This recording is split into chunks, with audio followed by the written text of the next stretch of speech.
नमस्कार साथियों, मेरा नाम आराधना है। मैं आपके साथ केवीएस मदान सर की बुक को ऑडियो के रूप में प्रस्तुत करूंगी। आज पहली यूनिट से शिक्षा और शिक्षण का भाग करेंगे। यूनिट को प्रारंभ करने से पहले आप लोग अपना उत्साह बढ़ाइए इन दो लाइनों के साथ। यदि विश्वास स्वयं पर तो नेट JRF असंभव नहीं। यदि है विश्वास स्वयं पर तो नेट JRF असंभव नहीं। इसी के साथ हम शिक्षा और शिक्षण का परिचय करते हैं। हम ये ऑडियो बुक के रूप में है, तो जो लाइन बुक्स में लिखी है उसी को पढ़ते जाएंगे। हम ऐसी शिक्षा चाहते हैं जिससे चरित्र का निर्माण हो, मन की शक्ति बढ़े, बुद्धि का विस्तार हो और व्यक्ति अपने पैरों पर खड़ा हो। स्वामी विवेकानंद के द्वारा ये कहा गया है। इसी कड़ी में APJ अब्दुल कलाम ने शिक्षण के विषय में कहा है, शिक्षण एक बहुत ही महान व्यवसाय है जो व्यक्ति के चरित्र, क्षमता और भविष्य को आकार देता है। GK चेस्टर्टन ने कहा है, शिक्षा समाज की एक आत्मा की भांति है जो एक पीढ़ी से दूसरी पीढ़ी तक जाती है। एक राष्ट्र की प्रगति और समृद्धि मानव संसाधनों के विकास पर निर्भर करती है। इस उद्देश्य की पूर्ति के लिए सक्षम शिक्षकों की सदैव आवश्यकता रहती है। राष्ट्रीय पात्रता परीक्षा नेशनल एलिजिबिलिटी टेस्ट उन अभ्यर्थियों के मूल्यांकन के लिए है जो अपने ज्ञान और कौशल के आधार पर उच्च शिक्षण संस्थानों में अध्यापन वृत्ति या अनुसंधान में प्रवेश पाना चाहते हैं। किसी उच्च शिक्षण संस्थान में सफल शिक्षक बनने हेतु योग्यता, बुद्धिमत्ता, मनोदृष्टि आदि वांछित गुण होने चाहिए। इस बात को ध्यान में रखते हुए पहले अध्याय शिक्षण अभिक्षमता के पाठ्यक्रम में शिक्षण अवधारणाओं, शिक्षण उद्देश्यों, शिक्षण विधियों और शिक्षण सहायक सामग्री को सम्मिलित किया गया है। नई शिक्षा नीति 2020 के अनुसार शिक्षा पूर्ण मानव क्षमता प्राप्त करने, एक समान और न्यायपूर्ण समाज के विकास और राष्ट्रीय विकास को बढ़ावा देने के लिए एक मौलिक भूति है। 2015 में भारत सरकार द्वारा अपनाए गए सतत विकास के लिए 2030 कार्यसूची के सतत विकास लक्ष्य SDG गोल 4 में परिलक्षित वैश्विक शिक्षा विकास कार्यसूची समावेशी और समान गुणवत्ता वाली शिक्षा सुनिश्चित करना और 2030 तक सभी के लिए आजीवन अधिगम के अवसरों को बढ़ावा देना है।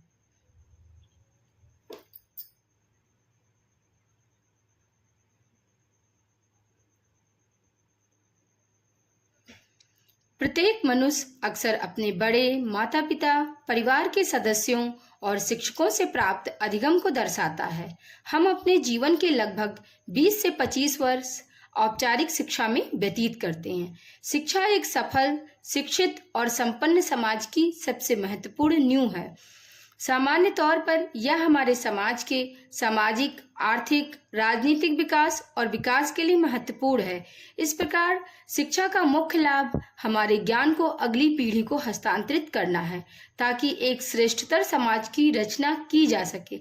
यह हम सबकी एक मूलभूत इच्छा है। शिक्षक औपचारिक ढंग से ज्ञान के सूत्रधार के रूप में कार्य करता है।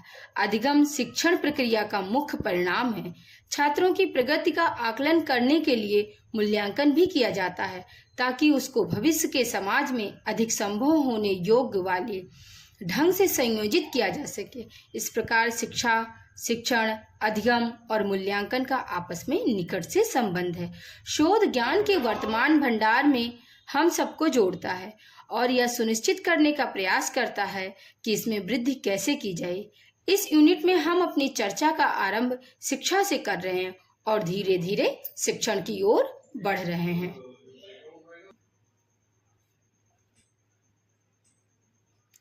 शिक्षा और शिक्षण।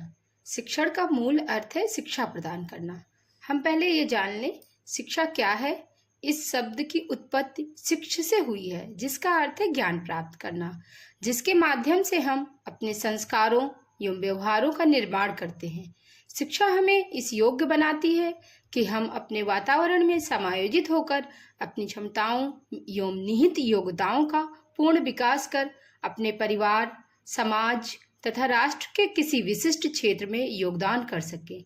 शिक्षा का उद्देश्य शिष्य के ज्ञान एवं व्यवहार में वांछित परिवर्तन लाना है। शिक्षा प्रदान करने वाले को शिक्षक, अध्यापक या अध्येता कहा जाता है। शिक्षक मूलतः शिक्षण उद्देश्यों की प्राप्ति के लिए सहजकर्ता, फैसिलिटेटर के रूप में कार्य करता है। हम सभी शिक्षक और अध्यापक जानते हैं।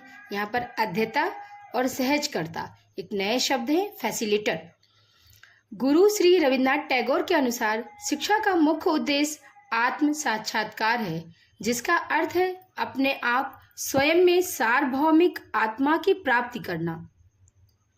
यह एक ऐसी प्रक्रिया है जिसकी अनुभूति शिक्षा के बिना असंभव है। गुरु टैगोर ने प्राचीन वेदांत का संश्लेषण भी किया। स्वामी विवेकानंद ने शिक्षा को इस ढंग से परिभाषित किया है, शिक्षा एक व्यक्ति में पहले से ही पूर्णता की अभिव्यक्ति है। अरस्तु ने कहा, एक स्वस्थ शरीर में एक स्वस्थ मस्तिष्क के निर्माण के रूप में परिभाषित किया है शिक्षा को। हेनरिक पेस्टोलॉजी के अनुसार शिक्षा मनुष्य के जन्मजात शक्तियों का प्राकृतिक, सामंजस्यपूर्ण और प्रगतिशील विकास है। जॉन डेवी ने शिक्षा को उस शक्ति के रूप में परिभाषित किया जिसके द्वारा एक व्यक्ति अपने पर्यावरण को नियंत्रित करने, अपनी संभावनाओं को पूरा करने में सक्षम बनता है। प्रोवेल के अनुसार शिक्षा एक ऐसी प्रक्रिया है जिसके द्वारा बच्चा अपनी आंतरिक क्षमता को इस प्रकार विकसित करता है कि वह बाहरी वातावरण में सार्थक रूप से भाग ले सके। शिक्षा के अर्थ को दो मुख्य परिप्रेक्ष्यों में समझा जा सकता है। पहला है व्यापक, दूसरा है संकुचित।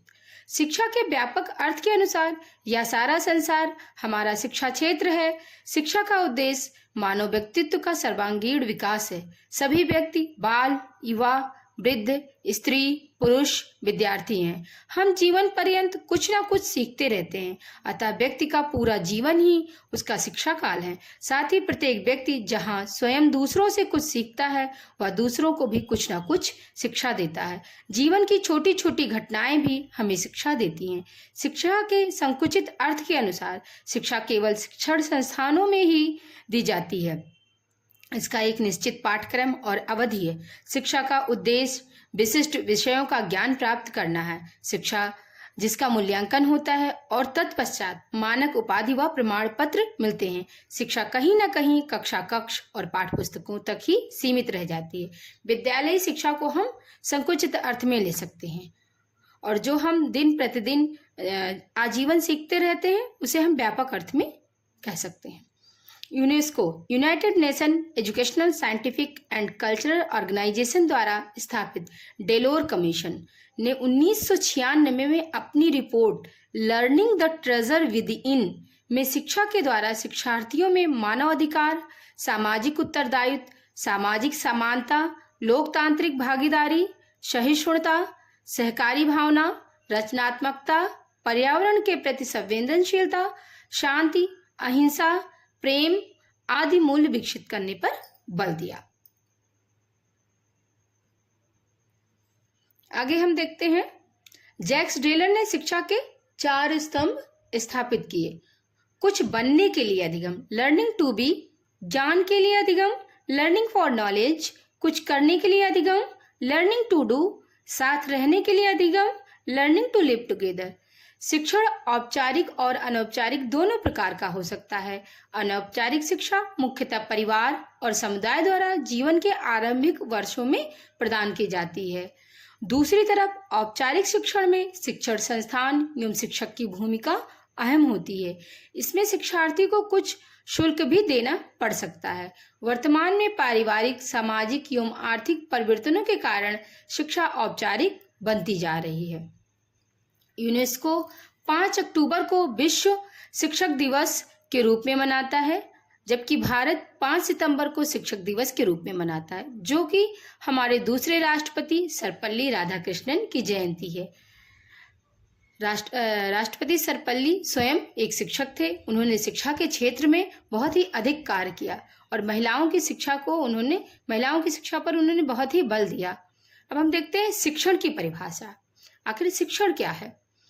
अब हम शिक्षा से शिक्षण पर अपना ध्यान केंद्रित कर रहे हैं। शिक्षण को अनेक प्रकार से परिभाषित किया गया है। शिक्षण अधिगम प्रक्रिया, लर्निंग प्रोसेस की उद्देश्यपूर्ण दिशा है। शिक्षण शिक्षकों द्वारा छात्रों को प्रदान किए गए अनुभवों के आधार पर उनमें अपेक्षाकृत स्थायी परिवर्तन की प्रक्रिया है।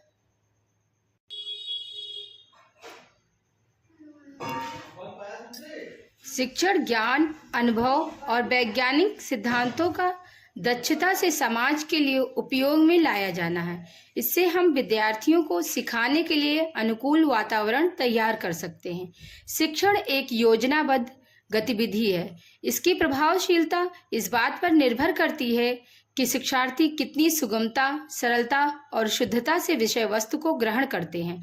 शिक्षण पूर्व निर्धारित उद्देश्यों को प्राप्त करने के लिए शिक्षार्थी, शिक्षक और अन्य चरों वेरिएबल्स को सुव्यवस्थित तरीके से संगठित करने की प्रक्रिया है। शिक्षण छात्रों द्वारा वांछित ज्ञान और कौशल सीखने एवं अधिग्रहण करने की प्रक्रिया है, जिससे वे समाज में बेहतर जीवन यापन कर सके। शिक्षण से संबंधित कुछ अवधारणाएं। Some concept related to teaching. अधिगम शिक्षण व्यवस्था का मुख्य उद्देश्य होता है। अधिगम की अवधारणा बहुत ही गतिशील है। शैक्षिक प्रक्रिया में 3 प्रकार के प्रश्न होते हैं: क्यों, कैसे, क्या। क्यों दर्शन शास्त्र द्वारा तय किया जाता है, कैसे मनोविज्ञान द्वारा तय किया जाता है, क्या सामाजिक आवश्यकताओं के अनुसार तय होता है। इसलिए शिक्षा दार्शनिक, मनोवैज्ञानिक और सामाजिक पहलुओं पर आधारित है। पाश्चात्य दर्शन के अनुसार सुकरात को शिक्षा का जनक माना जाता है।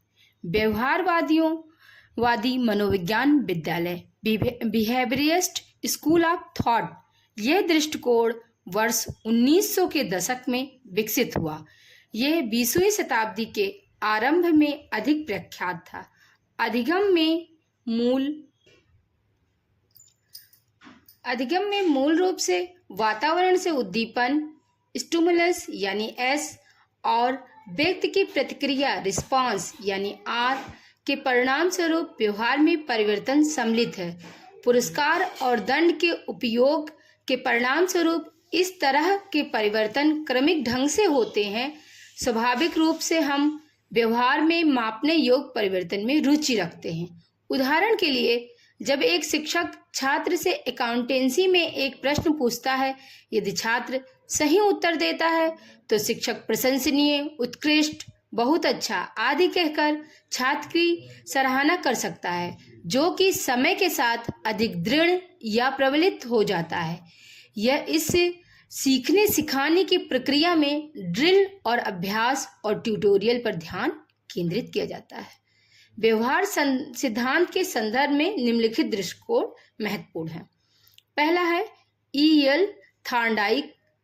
जो E.L. थॉर्नडाइक ने अपनी थ्योरी दी, यहाँ 2 दृष्टिकोण विद्यमान है। पहला एक उत्तेजना की और प्रतिक्रिया को सकारात्मक पुरस्कृत प्रभाव के बाद प्रबलित किया जाता है, और दूसरा एक उत्तेजना की प्रतिक्रिया अभ्यास और दोहराव से सशक्त हो जाती है। सीखने का यह दृष्टिकोण ड्रिल और अभ्यास कार्यक्रमों के समान है। व्यवहारवादियों ने अधिगम के लिए 3 मुख्य नियमों को सामने रखा। पहला, प्रभाव का नियम, लॉ ऑफ इफेक्ट। फोकस प्रतिक्रिया के प्रभाव पर है। संतोषजनक परिणाम प्रतिक्रिया को सुदृढ़ करते हैं और परिणाम स्वरूप एक इनाम में होता है। कष्टप्रद भावनाएं उसी को कमजोर कर देती हैं और परिणाम दंड में होता है। दूसरा है तैयारी का नियम। यह SR स्टिमुलस और रिस्पांस कनेक्शन बनाने के लिए छात्र की इच्छा को इंगित करता है। थर्ड है अभ्यास का नियम, लॉ ऑफ एक्सरसाइज। यह कानून अभ्यास के माध्यम से संबंध को सशक्त करने से संबंधित है। सीखने का मुख्य सिद्धांत दोहराव है। इसे ड्रिल या ड्रिल एंड प्रैक्टिस कहा जाता है, जैसा कि गणित जैसे विषयों में किया जाता है। दूसरे व्यवहारवादी हैं स्किनर। अनुकूलन या अनुबंधन 2 प्रकार की होती है। जो कंडीशनिंग होती है वो 2 प्रकार की होती है। फर्स्ट होती है शास्त्रीय उत्कृष्ट चिर प्रतिष्ठित प्रानुकूलन, दूसरा संचालक कंडीशनिंग। तो हम शास्त्रीय कंडीशनिंग देखते हैं। यह अधिगम की एक विधि है जिसमें जैविक दृष्टि से शक्तिशाली उद्दीपक को समान उद्दीपक के साथ युग्मित किया जाता है। इस युग्मन से अधिगम में सहायता मिलती है। यह अवधारणा इवान पावलोव द्वारा निर्धारित की गई थी, जो एक कुत्ते को भोजन कराने से संबंधित है। भोजन के बाद घंटे की आवाज पर लार गिराता है। एक नई सीखी गई प्रतिक्रिया उत्पन्न करने के लिए दो उत्तेजनाएं एक साथ जुड़ी हुई हैं।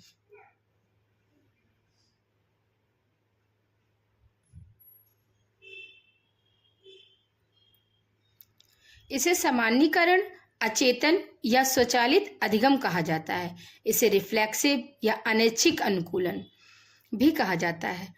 और दूसरा है स्किनर का संचालक कंडीशनिंग। जीव सुदृढ़ीकरण या दंड के माध्यम से व्यवहार में संशोधन के माध्यम से सीखता है। इसे स्वैच्छिक या वाद व्यवहार कहा जाता है। स्किनर ने क्रमादेशित निर्देश के सिद्धांत का सुझाव दिया है। दूसरा है संज्ञानात्मक विचारधारा या दृष्टिकोण। कॉग्निटिव स्कूल ऑफ थॉट अनुभव, इंद्रियों और विचारों के माध्यम से जानकारी को अवशोषित करने और बनाए रखने के लिए मस्तिष्क की मानसिक प्रक्रियाओं की क्षमता को अनुभूति के रूप में जाना जाता है। यह दृष्टिकोण वर्ष 1950 के दशक के अंत में प्रारंभ हुआ। सीखने को मस्तिष्क के माध्यम से ज्ञान के अधिग्रहण के रूप में समझा जाता है। शिक्षार्थी एक सूचना संसाधक है जो जानकारी को अवशोषित करता है, उस पर संज्ञानात्मक संचालन करता है और इसे स्मृति में रखता है। यह पाठ्य पुस्तकों के व्याख्यान और पढ़ने से जुड़ा हुआ है। शिक्षार्थी शिक्षक द्वारा ज्ञान का निष्क्रिय प्राप्तकर्ता होता है। शिक्षार्थी आंतरिक और बाह्य दोनों तत्वों से प्रभावित हो सकते हैं। संज्ञानात्मक सिद्धांत उप सिद्धांतों में विभाजित हो गया है, जो सीखने और समझने के अद्वितीय तत्वों पर ध्यान केंद्रित करते हैं। जीन पियाजे ने संज्ञानात्मक मनोविज्ञान पर बहुत ही अधिक कार्य किया है। उनका काम वातावरण और आंतरिक संरचनाओं पर केंद्रित है कि वे अधिगम प्रक्रिया को कैसे प्रभावित करते हैं। शिक्षक छात्रों को प्रश्न पूछने, जांच करने और बलपूर्वक ढंग से सोचने का अवसर प्रदान कर सकते हैं। शिक्षण अधिक संगठित ढंग से किया जाना चाहिए, जिससे छात्रों को उनकी विचार प्रक्रिया कार्यों को जानने में सहायता मिलती है और इस ज्ञान का उपयोग सीखने के बेहतर अवसरों के निर्माण के लिए किया जाता है। तीसरा है हमारा रचनावादी विचारधारा दृष्टिकोण, कंस्ट्रक्टिविस्ट स्कूल ऑफ थॉट, जो कि बहुत ही महत्वपूर्ण है। यह दृष्टिकोण मानता है कि अधिगम क्रिया निष्क्रिय नहीं है, वे सीखने को व्यक्तिगत मानने लगे। प्रत्येक व्यक्ति अपने स्वयं के ज्ञान और कौशल का निर्माण अनुभवों के परिणाम स्वरूप करता है। जैसे जैसे नया ज्ञान प्राप्त होता है, सीखने या ज्ञान का निरंतर निर्माण होता जाता है। इसका अर्थ यह है कि नया अनुभव पिछले अनुभव के साथ एकीकृत है।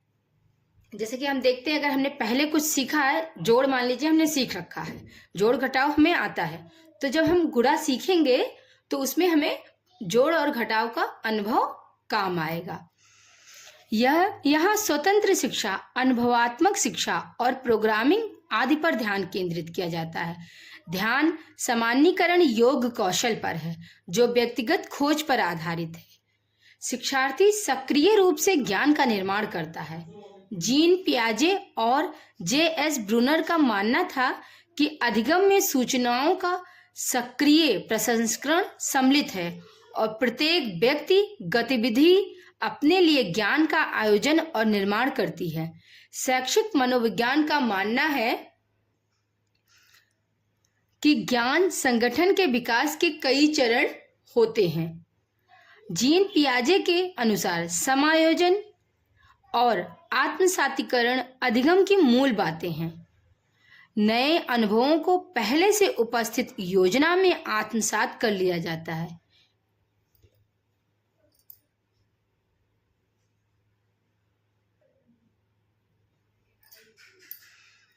या उन्हें नई योजना बनाकर समायोजित किया जा सकता है। ऐसी स्थिति को रचनावाद कहा जाता है। डिस्कवरी लर्निंग, रचनावादी दृष्टिकोण पर ही आधारित है, जिसमें शिक्षक का कोई मार्गदर्शन नहीं के समान है या बहुत कम है। यह जेरोम ब्रूनर द्वारा पेश किया गया था। जो डिस्कवरी लर्निंग था, जेरोम ब्रूनर द्वारा पेश किया गया था। और यहाँ ये पूछताछ आधारित निर्देश की एक विधि है। यह लोकप्रिय सिद्धांत शिक्षार्थियों को पिछले अनुभवों और ज्ञान पर निर्माण करने के लिए प्रोत्साहित करता है। उनके अंतर्ज्ञान, कल्पना, रचनात्मकता का उपयोग करता है और तथ्यों, सहसंबंधों और नए सत्य की खोज के लिए नई जानकारी की खोज करता है। एक अनुकरण जिसमें शिक्षक छात्रों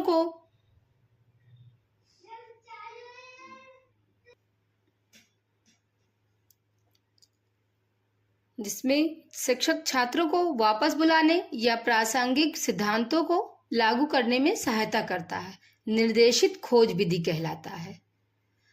चौथा है अनुभव रूपांतरण अधिगम सिद्धांत, transformative learning theory, TLT. TLT वयस्क शिक्षा और युवा वयस्क शिक्षा के लिए अधिगम का एक ढंग है। यह जैक मेजेरो द्वारा सुझाया गया था। टीएलटी इस विचार पर केंद्रित है कि शिक्षार्थी नई जानकारियों या सूचना के आधार पर अपनी सोच को समायोजित कर सकते हैं। वयस्कों के पास अपने पिछले अनुभवों से जुड़े महत्वपूर्ण शिक्षण और सीखने के अवसर हैं। उनके पास महत्वपूर्ण प्रतिबिंब है और समीक्षा से उनकी समझ में परिवर्तन हो सकता है। यह दृष्टिकोण वयस्क छात्रों के लिए अच्छा कार्य करता है। शिक्षार्थी में उनके अधिगम के अनुभवों और जीवन के अनुभव के साथ एक ही तरह का परिवर्तन नहीं होता। शिक्षक अपने छात्रों को उनकी धारणाओं पर सवाल उठाते हुए नए दृष्टिकोण के लिए प्रोत्साहित करके इसे सीखने के सिद्धांत को नियोजित कर सकते हैं और अपने विचार की नई श्रृंखला को सशक्त करना, सीखने के लिए प्रवचन के उद्देश्य उत्पन्न कर सकते हैं। पांचवा है हमारा सामाजिक या सामूहिक अधिगम सिद्धांत, सोशल लर्निंग थ्योरी, एसएलटी। ऊपर हमने क्या देखा, टीएलटी, अनुभव रूपांतरण अधिगम सिद्धांत, और हम अब देख रहे हैं एसएलटी, सोशल लर्निंग थ्योरी। यह शायद कठिन छात्रों से निपटने के लिए है, जिनको कक्षा को बाधित करना और कठिन समस्या उत्पन्न करना अच्छा लगता है। यह सिद्धांत बच्चों की इस अवधारणा पर केंद्रित है कि वे अपने सहपाठियों द्वारा प्रदर्शित किए गए कार्यों पर अभिनय करके या ना देखकर दूसरों को देखकर सीखते हैं। इस सीखने के सिद्धांत की स्थापना अल्बर्ट बंडूरा ने की थी। इसकी स्थापना किसने की थी? एसएलटी की अल्बर्ट बंडूरा ने की थी। और टीएलटी की किसने की थी? जैक मेजीरो ने।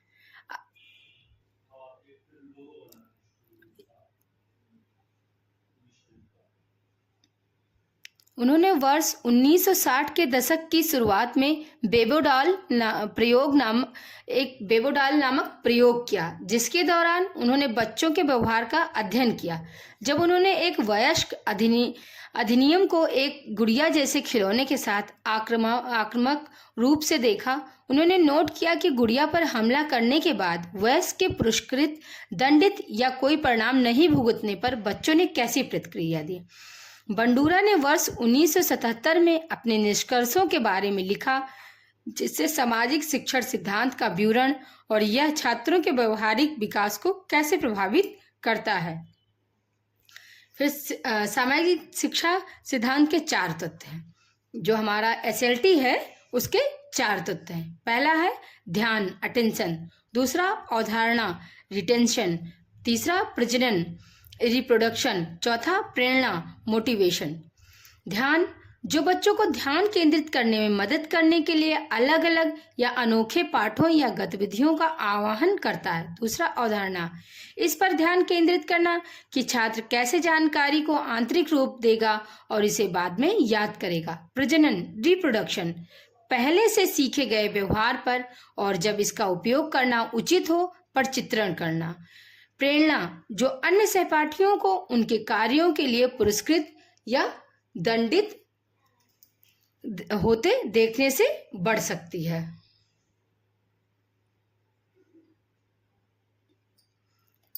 फिर हम छठा देखते हैं अनुभवात्मक अधिगम सिद्धांत, एक्सपेरिमेंटल लर्निंग थ्योरी, ELT। पहले हमने देखा TLT, SLT, अब ये है ELT जो हमारे एक्सपीरियंस पर, अनुभव पर आधारित है। ELT करके सीखने के सिद्धांत पर केंद्रित है। इस सिद्धांत का उपयोग करते हुए छात्रों को उन अनुभवों के माध्यम से सीखने के लिए प्रोत्साहित किया जाता है जो उन्हें जानकारी बनाए रखने और तथ्यों को याद करने में सहायता कर सकते हैं। ELT की पहचान डेविड कोल्ब ने वर्ष 1984 में की थी। हालांकि उनका प्रभाव जॉन डीबी, कर्ट लेविन और जीन पियाजे जैसे अन्य सिद्धांतकारों से आया, लेकिन कोल्ब ELT के 4 चरणों की पहचान करने में सफल रहे। पहले 2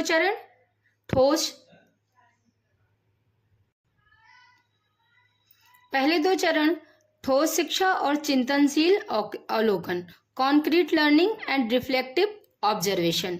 एक अनुभव को समझने पर ध्यान केंद्रित करते हैं। बाद के 2 अमूर्त अवधारणा और सक्रिय प्रयोग, एब्स्ट्रैक्ट कॉन्सेप्चुएशन एंड एक्टिव एक्सपेरिमेंटेशन, एक अनुभव को बदलने के बारे में। कोल्ब के लिए प्रभावी अधिगम को तब देखा जाता है जब शिक्षार्थी अनुभवात्मक अधिगम सिद्धांत के चक्र से गुजरता है। छात्र किसी भी तरह से और किसी भी समय चक्र में प्रवेश कर सकते हैं। सिचुएटेड लर्निंग थ्योरी और अभ्यास का समुदाय ऊपर बताए गए अधिगम सिद्धांत के कई विचारों को आकर्षित करते हैं। वे जीन लेवे और एन वेंगर द्वारा विकसित किए गए हैं। फिर हम देखते हैं योग दर्शन।